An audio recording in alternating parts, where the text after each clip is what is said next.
is going on, guys?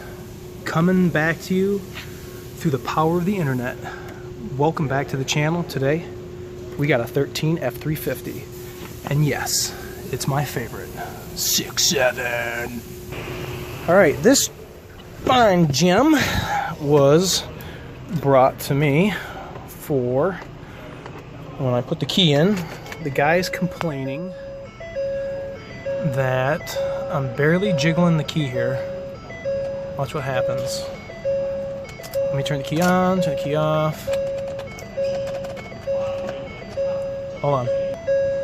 Alright, if you wiggle the key, you'll see what the cluster does. The lights go on. Okay, keys off. Keys in. I'm just trying to jiggle the key here. I want to show you guys what it was doing. Alright, it's doing it. See how the cluster is flickering on and off? All I'm doing with the key is going like this.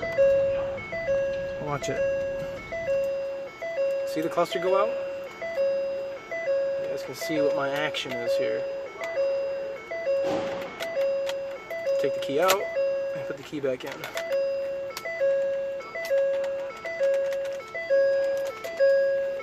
You guys can see I'm just jiggling the key around, and yep, see, it just went out. I'm barely grabbing the key. Okay. See? That's not supposed to do that. So I want to show you guys, if you have an issue with your ignition switch, how to diagnose it and where that is even located.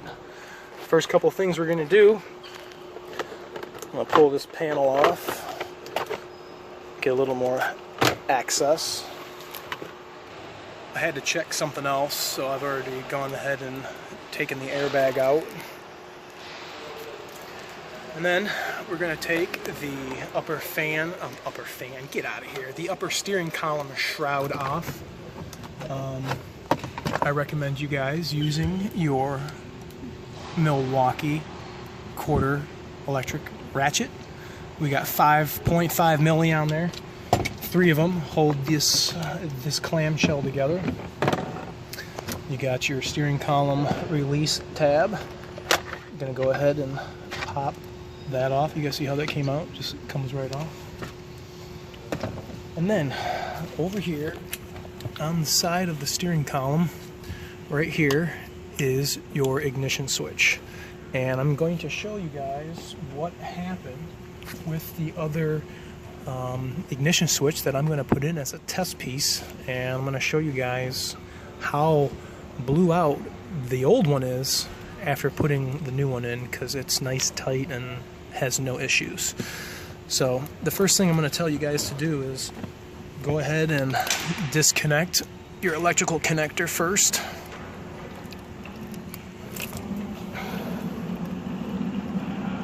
Just like that. There wasn't really any, I don't know, per se diagnostics that I followed. It was just kind of just checking stuff as the vehicle's, as the key's turning. So on the new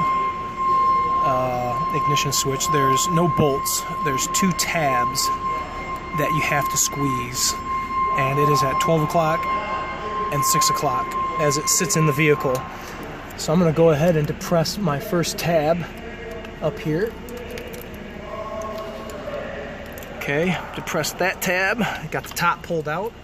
I'm going to go ahead and depress my second tab.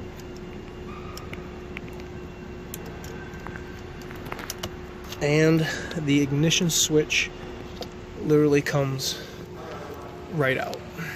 So this is our original one. It's got 111,000 miles on it. Just think of how many times that thing has turned. You can see the cavity in there.